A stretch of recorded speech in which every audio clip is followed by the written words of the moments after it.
ISIS ideology, a terrorist ideology of hate that has been around for some time. So I, of course, acknowledge that more could have been done, and I accept my responsibility for the part in that as Prime Minister of Australia. But what I also do is accept my responsibility to lead the nation and unite the nation. Shocking new developments in the investigation into the deadly Bondi Beach attack. The militant group known as the Islamic State has published a statement calling the massacre a matter of pride, even though it has not officially claimed responsibility for the violence that has shaken Australia and the wider world. 15 innocent people were killed in the horrific shooting during a Hanukkah celebration at Bondi Beach in Sydney, one of Australia's deadliest attacks in decades. The attack was carried out by a father and son duo who opened fire on the crowd. They have been linked to extremist ideology, and investigators believe the violence may have been inspired by Islamic State propaganda, even if the group itself has not taken direct credit. In its message posted on a radical channel, Islamic State praised the killings, calling them a source of pride and using language that suggests an ideological endorsement, a chilling signal that the group continues to influence acts of violence far from its former strongholds. The news has intensified alarm around the world as governments and security officials grapple with the evolving threat of inspired or affiliated violence, even without a formal claim of responsibility. Back in Australia, investigations continue. One suspect remains in custody, charged with multiple counts of murder and terrorism-related offenses, while families and communities mourn the lives lost in a senseless act of violence. My name's Arsen Ostrovsky and I'm a survivor. Those are 4 words I never thought I'd hear myself saying. Not in Australia, not in a million years. Before my family and I relocated back here, barely a few weeks ago, of all things to take up a job with the Jewish community combating anti-Semitism, when we told our children, my elder daughter who's 8, she asked me, Abba, Daddy, does that mean no more boomies? Meaning no more rockets, no more sirens, no more running to bomb shelter. And I said, no, sweetie, no more boomies. You're safe. This is Australia. I was wrong.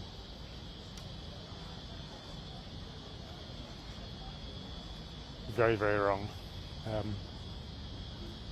My daughters and my wife went to sit down to watch the beginning of the ceremony of the Hanukkah lighting, and I had just stepped to the side to get some food when I heard screams and gunfire.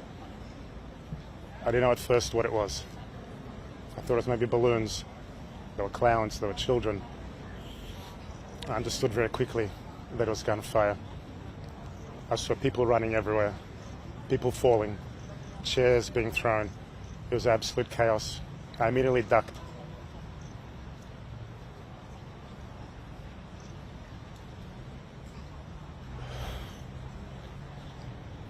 But then I knew my wife and kids were about 20, 30 meters away, maybe less, I don't know, towards the shooter.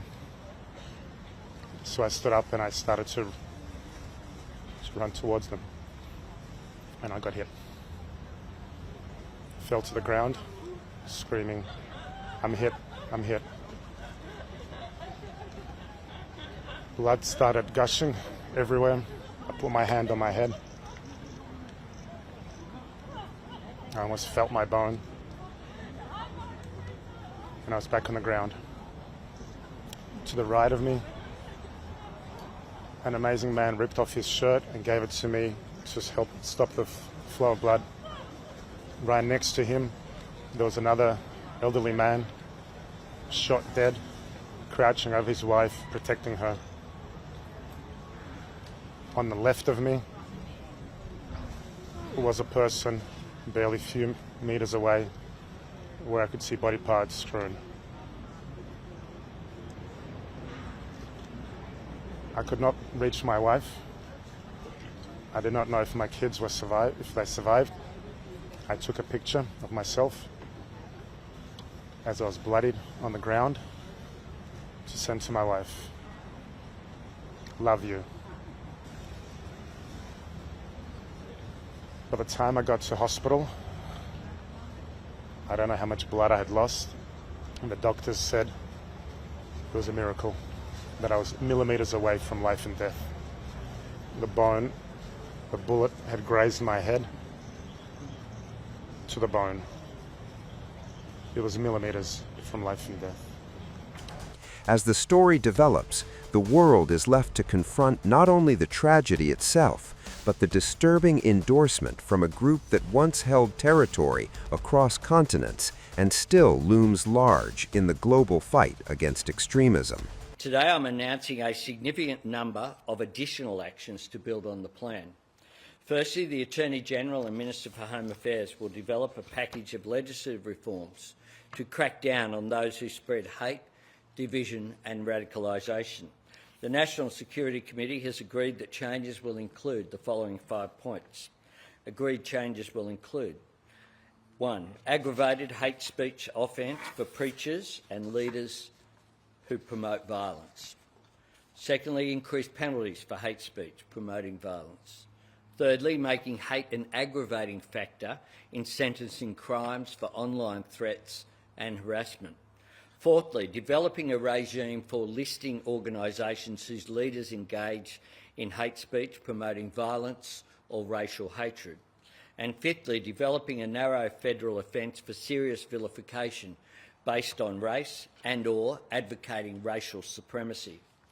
The Minister for Home Affairs will also have new powers to cancel or reject visas for those who spread hate and division in this country or would do so if they were allowed to come here. I can also announce today the disaster recovery funding arrangements will be triggered in response to the attack.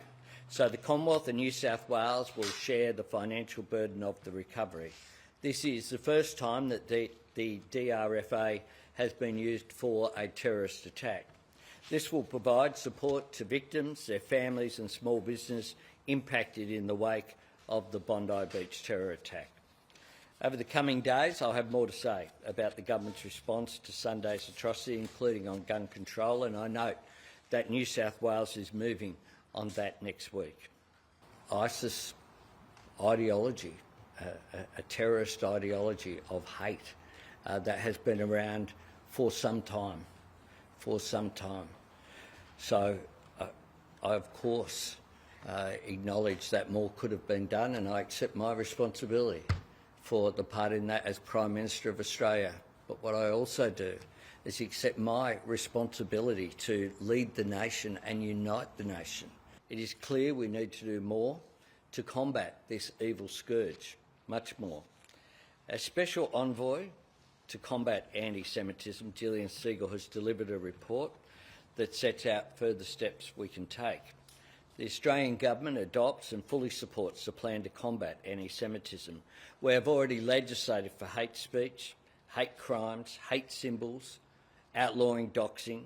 We've already undertaken education action, including appointing the first ever student ombudsman and the development of the Envoy's report card on universities. We'll continue to work through the implementation of the 13 recommendations in consultation with the Jewish community and the Envoy, and of course the first recommendation was the adoption of the IRA definition of anti-Semitism that the government adopted.